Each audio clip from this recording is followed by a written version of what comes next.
안녕하세요. 재테크신입니다. 듣기만 해도 최신 경제, 주식, 비트코인 시황을 알 수 있는 고품격 지식 나눔 방송입니다. 여러분, 지금 글로벌 경제와 증시가 거대한 폭풍 속으로 들어가고 있습니다. 뉴욕 증시가 무섭게 흔들리는 이른바 블랙 프라이데이의 공포가 시장을 엄습했습니다. 미국 국채금리는 치솟고 주가는 똑똑 떨어지는데 그 근본 원인이 어디 있는지 아십니까?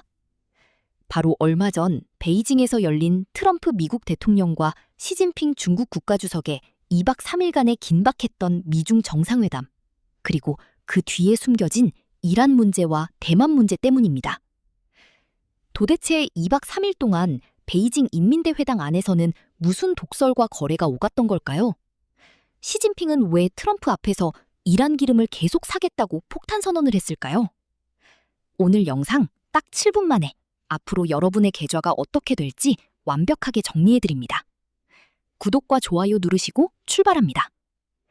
이번 2박 3일 정상회담의 분위기는 겉으로는 화기애애해 보였지만 문이 닫힌 회담장 안은 그야말로 기싸움의 연속이었습니다.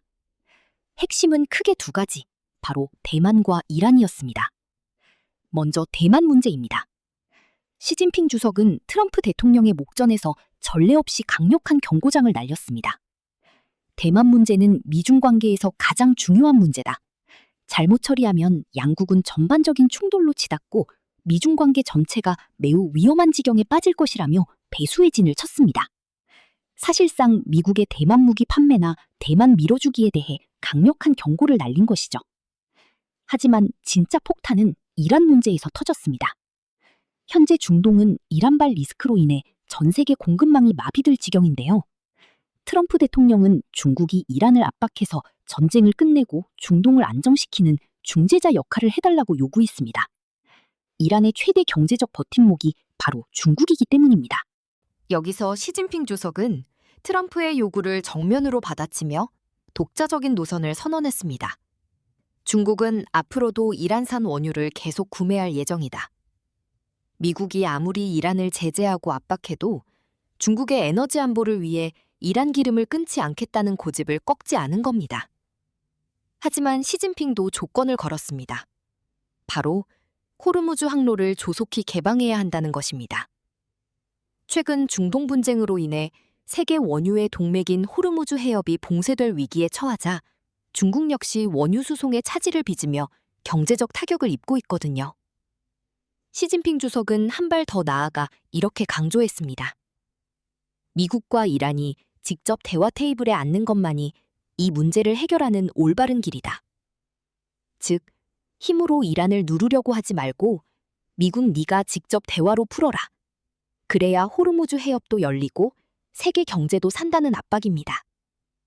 그렇다면 트럼프는 앞으로 이란을 어떻게 할까요?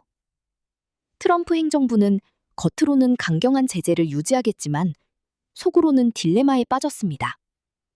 시진핑이 이란의 뒤를 받쳐주고 있는 이상 물리적 타격이나 전면전은 미국에게도 심각한 부담입니다. 결국 트럼프 역시 중국의 요구대로 수면 아래에서 이란과의 막판 대화 타결이라는 카드를 만지작거릴 가능성이 매우 높아졌습니다. 문제는 이 미중 간의 팽팽한 줄다리기와 중동의 불안정함이 시장을 직격했다는 것입니다. 호르무즈 해협 봉쇄 공포가 지속되면서 국제유가 WTI는 배럴당 100달러를 가볍게 넘어서 105달러 선까지 치솟았습니다. 미국 내 가솔린 가격도 급등했죠. 기름값이 오르면 어떻게 되나요? 그렇습니다.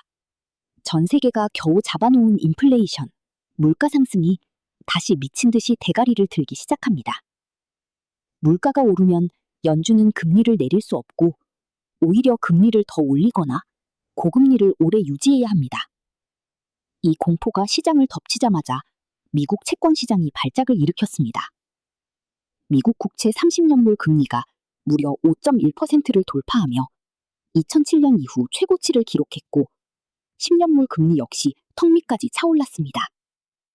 안전자산이어야 할 미국 국채 이자가 이렇게 치솟는다는 건 시장의 모든 돈을 채권이 블랙홀처럼 빨아들이고 있다는 뜻이고 기업과 개인의 대출금리, 기름값을 동시에 끌어올려 경제의 목을 조르고 있다는 뜻입니다.